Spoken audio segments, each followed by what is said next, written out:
بەناوی خوای بەخشندە و میهرەبان سڵاوتان لێبێ خۆشەویستان، خۆشحاڵم کە دێمە خزمەتتان. بەڕێزان، لە یەکەمین کۆنفرانسی نێودەوڵەتی زانستی سافی هیرانی کە کۆمەڵێک توێژینەوەی زۆر بەها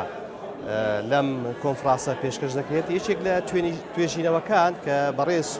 دکتۆر کامەران ئابابەکر پێشکەشی کردووە، ئەویش دوالیزمی ئاین و نیشتیمان لە شێعرەکانی سافی هیرانیدا. دوو بابەتت هەڵبژاردووە، ئاین و نیشتیمان، کە ڕەنگە زۆرترین مشتومۆر لە شاعیرانی کلاسیک هەبێ لەبارەی ئەو دوو بابەتە. ئەو توێژینەوە چۆن دەست پێ کردووە و بابەت و گرنگی توێژینەوەکە لە چیدایە، بە تایبەتی لەسەر شاعیرێکی عیرفانی کلاسیکی وەک مامۆستا سافی هیرانی؟ بەڵێ، بەناوی خوای گەورە، لەبارەی توێژینەوەکەمان هەڵبەتە وەک جەنابەت ئاماژەت پێدا، ناونیشانی توێژینەوەکەمان بە ناونیشانی دوالیزمی ئاین و نیشتیمانە لە شەعریەکانی سافی هیرانیدا. وەک دەزانین ئاین و نیشتیمان ئەو دوو لایەنن، یانیان برین ئەو دوو بابەتەن کە وەک جەنابەت گوت زۆرترین قسە و باسی لەبارەوە کراوە. لەگەڵ ئەوەشدا نیشتیمان لانکەی ژیان و ژیاری هەموو تاکێکە. بالمقابلیشدا بەرامبەردا ئەتوانین بڵێن ئاین هیچ مرۆڤێک لەسەر زەوی بەبێ ئاین نابێت، تەنانەت جاچ ئاینی خواکرد بەیانە و ئاینە دەستکردانی کە هەن. لەو دیدگەیەوە مەسلەی پەیوەندی ئاین و ئەدەب، لێگرێدانی ئاین و ئەدەب ئەو لایەنەیە کە ئێمە تیشی دەخەینە سەر. گرنگی توێژینەوەکە لەوەدایە دەمانەوێت وەڵامی ئەو پرسیارە بدەینەوە، ئایا دەقەکانی عیرفانی گەورەمان سافی هیرانی تا چ ڕادەیەک یان زیاتر سەر بە کام لایەنن، هۆکارەکەی چییە کە سافی هیرانی دەقە شعریەکانی تژین لە لایەنی بڵین هەم لایەنی ئاینی هەم لایەنی نیشتیمانی، هۆکارەکەی چییە؟ هەڵبەتە وەک دەزانین معلومی جەنابیشتانە کە سافی هیرانی یەکێکە لە عیرفانە گەورەکانی کوردمان لە لایەنی تەسەووفەوە، وەک جێگە و پێگە و مەکانی دیارە بە کاچی هیران مەشهورە. سافی هیرانی ئەگە سەیری دەقە شعریەکانی بکەین، بەر لەوەی سافی هیرانی شاعیر بێ خوداناز بووە، باشە خوداناز بووە. ئەو خوداناسیەی وای کردیە زۆرێک لە پەیوەندی لە نێوان ئاین و ئەدەب گرێ بدا. وەک دەزانین مەسلەی ئاین ئەو پەیوەندی ڕۆحیە کە مرۆڤەکان پێی ئاسوودە دەبن، لەگەڵ ئەوەشدا ئەدەبیش ئەو چێژ و خۆشی تێدایە کە مرۆڤ زۆرێک لە ئاسوودەییدا دەبەخشێت. ئەو ڕوحە عیرفانی و ئاین دۆستیە و ئاین ناسیی کاریگەریە بۆ لەسەر شعرەکانی لەبارەی نیشتیمان؟ بەڵێ، هەڵبەتە گەسەی دەقەکانی بکەین لە ناوەڕۆکی دەقەکانی، یعنی ئاین و ئەو پەیوەندی ڕۆحی کە لێوان خۆ و خوددادا هەیەی، یعنی لە تەواوی دەقەکانیدا بەرجەستن. تەنانەت دەتوانین بڵین ئەو دەقانەی کە نیشتیمانیشن، چونکە سافی هیرانی خۆی نەبەستەوە بەو ژینگە جوگرافیەی کە تێیدا دەژی وەکو ئەوەی کە لەسەر ئەرزی واقعدا هەیە. نەخێر، ئەو هەوڵی داوە لە نێو ژینگە جوگرافیەکەیدا ژینگەیەشی تر بخڵقێنێ لە چی، لە جیهانبینی خۆی، لە نێوان شێ، لە نێوان خۆی و خوددا. هەوڵی داوە لەو ژیانە واقعیە بچێتە دەرەوە. هەر لەو دیدگەیەشەوە هەوڵی داوە دەقە شعریەکانی پڕ بن لە چی، لەو لایەنە مەسەلە ڕێبازە تەسەووفەی یان ڕێبازی قادریەی کە هەیە، ئەویش خۆشویستنی مەسەلەی تەریقەتە و مەسەلەی خوا و پێغەمبەرە درودی خوای لەسەر بێ. ینی کۆمەڵێک دەق هەن، ینی ئێستا ینی حاڵی حاضر دەقەکان هەن زۆرن. ئەگە سیر کە ئێمە لە ئەرزی واقعدا پێمان ینی بڵێن تۆزە کرێتە خۆمان بکەینە عەبد یان بکەینە کاهین یان بکەینە مەسەلە سەجی بەرگای قاپی یەکێک لە کەسەکان، بەڵام ئەو هاتۆتە ینی شانازی بەوە دەکا کە ببێتە مەسەلە یەکێک لە ئەوەی مەسەلە بێتە سەجی مەسەلە بەرقاپی تەریقەتی قادری یان زۆرێک لەو پارانەوەی کە هەیە. بەڵێ، کەواتە ئەو نیشتیمانی باست کرد، ئەو نیشتیمانە جوگرافیە دەستکردن نییە کە مرۆڤەکان ئێستا دەیان هێناوە. نیشتیمان لای ئەو فراوانتر و گەورەترە کە پەیوەندی خۆی و خوای گەورەیە، بەهۆی ئەوەی کە سافی هیرانی لەکوێ دڵی ئارامی گرتووە. بەڵێ، تەنانەت لەکوێ دڵی ئارامی گرتووە، ئەوی نیشتیمانی بووە. نیشتیمانی ئەو شوێنەیە کە ڕۆحی تێدا ئاسوودەیە. نیشتیمانی ئەو وەکو ئەو نیشتیمانە یان ئەو هەستە ناسیۆنالیستەی کە ئێستا بمانە مۆدێرنیتەکە هەیە، ئەو خۆی نابەستێتەوە بەو لایەنەوە، ئەو زۆر خۆی لەوە بە گەورەتر دەزانێت، ئەو خۆی بە مڵکی ئەگەرچی ئەوەک دەڵێ مەسەلە فارس و کورد و عەرەب هەمووی ئەگە سەیرکەی هەر وەکو نالی هەرسێکی دەقەکانی لە هەر سێ لایەن هەنە. ئەو مڵشی نەتەوەیەک نییە بەر لە هەموو شتێک تەنانەت دقەکانی شێگەستەی دیوانەکەی یعنی بە عەرەبی فارسی تورکی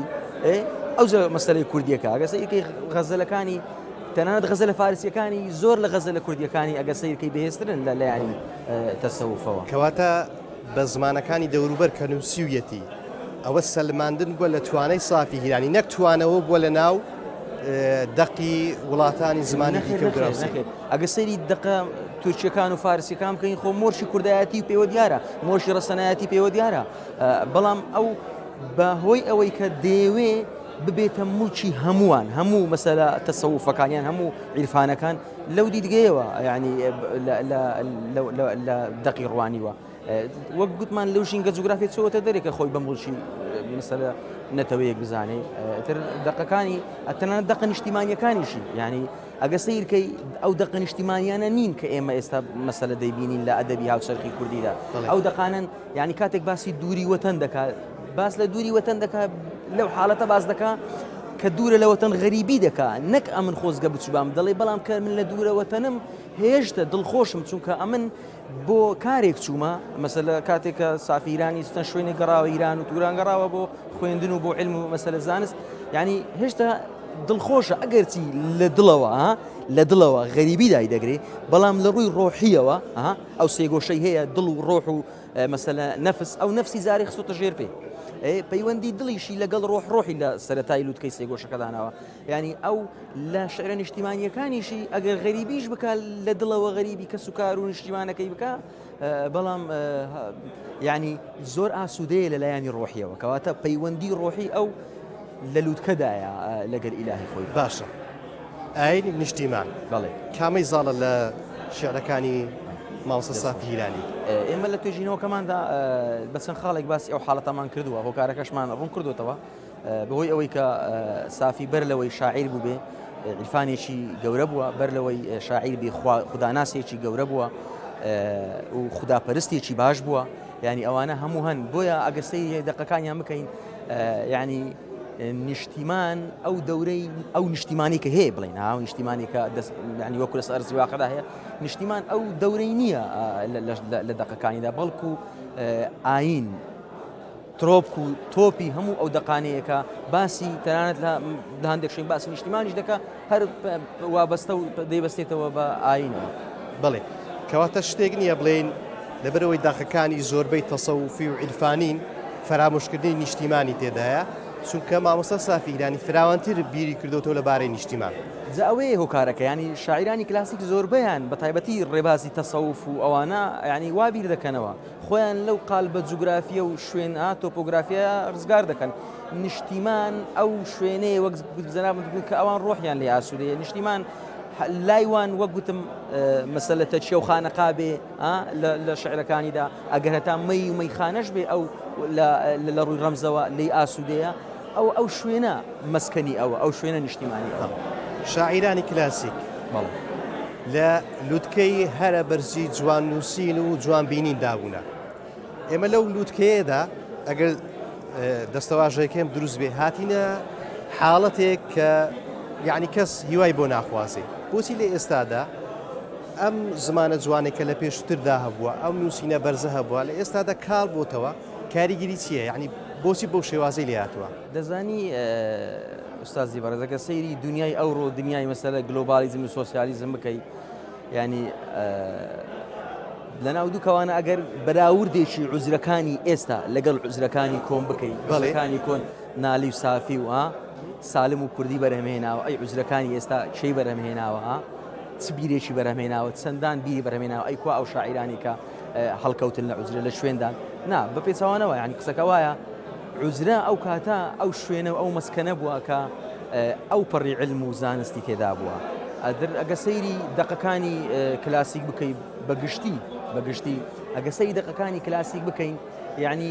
ئەو پەڕی توانەوەیە ئەو پەڕی بڵێن توانەوەی لە ناو زماندا گرنگیدانە بە زماندا گرنگیدانە زانی بەچی گرنگیدانە بە مرۆڤ بوون بەر لەوەی گرنگیدان بێ بەنەتەوە کەواتە ئەو لایەنانە سیرکەی ئەو لایانی عیرفانیش بامان شێوە ینی بۆچی دقەکانی ئێستا ئەو بۆنە عیرفانیان لێ نایە ئەو کارچیە ئایا چێوای کردیە ئەو وەزعەوە دروست بێ ئایا ینی بەڕاستی بوان پێ باشە ئاوڕێک لەو عوزرە کۆنانە بدەینەوە ینی خزمەتیان بکەین بەڕاستی چونکە ئەو عوزرانەی دوێنێ ئێمە ئەو ڕۆکە شانازی بە سافی و نالم و مەسەلە سالم و نالی دەکەین ئەی ئەمڕۆ بەڵێ لەو کاتەدا یەکێک لە هۆکارەکانی شوناسی هەرە بەرزی کورد بوون شاعیرانی کلاسیک بوونە کە بۆ سەلماندنی شعرەکانیان بە تورکی بە فارسی بە عەرەبی نووسیوە ئەگەر بێت و ئێستا لێک هۆڵینەوەی لەبارە بکەیت وا دەزانی کە کەسێکی زمانزانی یعنی خاوەن ئەو زمانە نووسینەکانی نووسیوە ئێستا ناوەندی ئەکادیمی چی بکە بۆ نمونە یەکێک لەو هەوڵانەم کۆنفرانسانەیە بۆی بگەڕێنەوە ئەو بابەتە گرنگی پێ بدەین لە ناوەندەکانی خوێندن ئەگەر نەشتوانین حوزرەکان وە خۆی بهێنینەوە بەڵام لە ناوەندی ئەکادیمی چۆن گرنگی پێ بدرێت دەستخۆش باسی زمانت کرد مەسلەی زمان ئەگە سیرکەی دەقە شعریەکانی سافی ئەگە بۆ دەقە تورکیەکانی وەرگرین ئەو تورکیە نییە ئەو تورکیە نییە کە ئێستا لە هەولێر و کەرکوب ئەوانە قسەی پێ دەکرێت بەڵکو ئەو تورکیە کە لە ئیستانبول تورکیە ڕەسەنەکەی زمانی کەواتە بالضبط یعنی کەواتە لێرەدا چ دەسەلمینی کە نالی ئوستادێکی ئەفو کە مەسەلە سافی کە ئوستادێکی زۆر بەهێز بوو باڵەدەست بۆ لە زماندا زانینی زمانی کردیتە هۆکارێک لە بۆ پەڕینەوەی ئەو مەسەلە علم و عیرفانەی کە خۆی هەیەی ئەو پەیامە ئاینیەی تەبعاً لە پشت دەقەکانیدا پەیامی ئاینی هەیە یعنی ئەو پەیوەندی ئەدەب و ئاینی لێ گرێداوە هەردووشی مەسەلە ئەدەبی کردۆتە خزمەت ئاینیشی کردۆتەکە چی کردۆتە ئەوەی کە هۆکارێک کە بیەوێ ئەدەبەکەی خۆی پێ بەهێز بکە ئەجە بۆیە ینی ئەو پەڕی لێزانین و زمانزانی و دەقەکانیدا دیارە لە تەنانەت لە هەموو شاعیرانی کلاسیکدا ئەو حاڵەتە هەیە بە تایبەتی لە پاراستنی زمان لە ئێستادا زمانی کوردی لە حاڵەتێکدایە کە ڕەنگە هیوای بۆ نەخوازی بەڵام ئەو پاراستنی و شوناسی زمانە کە لە هەموو شاعیرانی کلاسیکەوە بە تایبەتیش مامۆستا سافی هیرانیدا چۆن لە ئێستادا پەرەی پێ بدرێت تا ئێستا زمانێکی ستاندەری یەکگرتووی کوردی نییە چۆن سوود لەوانە وەربگیرێ دەزانی مەسلەی ئێمە ئێستا لە حاڵی حاضر ئەوڕۆکە کە لە ناوەندی مەسەلە لە ناوەندی ئەکادمی داین ینی کاتێک کە بێکێک لە قوتابیەکان دەڵێ پێویستە تۆ فلان زمان و فلان زمان بزانیانی کە ئێمە لە بەشی کوردین مەسەلە بابەتێکمان هەیە لە عەرەبیان لە ئینگلیزیان لە فارسی ینی ئەو تەنها بەس هەدەفەکەی پەڕینەوەیە بەڵام پرسیارەکە ئەوەیە ئایا ئێمە تەنها بە زمانی کوردی دەگەین ئەو حاڵەتەی کە پێش بکەوین یان ئایا زمانی کوردی تەنها پێدواندن و قسەکردنە یان مۆرشی نەتەوایەتیە تەبعاً لەو دەقانی کە باسمان کرد یان کە دیارن لەو دەقانە یعنی مۆرشی ڕەسەنایەتی بە ناو دەقەکانەوە دیارە لەلایەنی پاراستنی زمان تەبعاً ئەگەر سەیر بکەی پێویستە بەڕاستی ناوەندی ئەکادیمی و بە تایبەتی ئەکادیمیای کوردی بەو ئەرکە پیرۆزە هەڵبستێ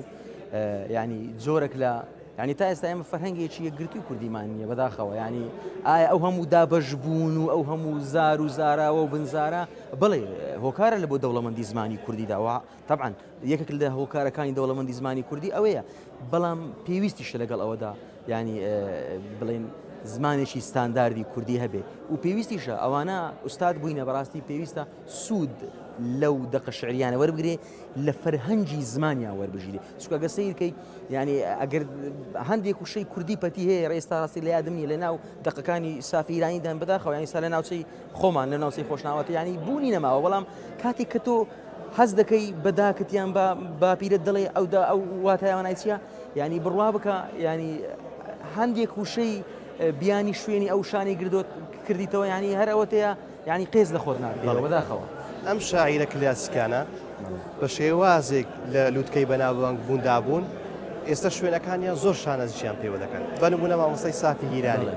کە باسی مامۆستای سافی هیرانیەکەی ئەکسەر خۆشناوەتی و ئەم بابەتە دێتەوە یاد ئەمە چی دەگەیەنێ بەرزی ئەم شاعیرانە ینی ئەگەر بتەوێت ناوچەی هیران یان بڵێن ناوچەی خۆشناوەتی لە ڕووی سروشت و دینداری و خواناسیەوە ئەو ناوچەیە کە دەمێکە مەسەلە کورد پێی ناسرایە وەک دەڵێ خۆشناوەتی قەدلی نابڕێ پیاوەتی ئەوە لە خۆرانە گۆترایە ئەوە پندێکە بەڕاستی بێ قسەی لەسەر بکرێ مەسەلەی بەناوبانگبوون و مەسەلەی پاشگری هیرانی لە بۆ سافی تەبعاً پێش سافی هەدوو بۆچوون هەیە مەسەلەی ئیران و نیران و هیران بەڵام سافی ئەوەی هاتۆتە سەرخەت یعنی هیران چەسپاوە وەکو ناوچە ئەو ناوچەیە بەڕاستی بۆتە هەوێنی یان بۆتە بڵێن مەسکەنی شعرەکانی سافی هیرانی بە تایبەتی لەلایەنە ڕۆحیەکەیەوە لە بە تایبەتی لە قەتپاڵی سەفینەوە کە قاسپەی کەوت هاژەی مەسەلەی ڕووبار و تر دەنجی چەم و تر کۆمەڵک ئەو شتانە هەن ینی بوونەتە هەوێن و لە ناو دەقەکانیش ڕەنجی داوەتەوە پەیوەندی سروشت و مەسلەی ڕۆحی سافی هیرانی ئەلێرەوە بە دەردەکەوی بەڵێ زۆر بەڕێز دکتۆر کامەران ئەبابەکر توێژەر لە کۆنفرانسی زانستی سافی هیرانی سوپاس دەکەم کە لەو دوور فەتە لەگەڵمان بوویت. سوپاس دەکەم دەستان خۆش دووبارە سەرکەوتوو. سوپاس بۆیە بەڕێز و خۆشەویستان تا دیدار خواتان لەگەڵ.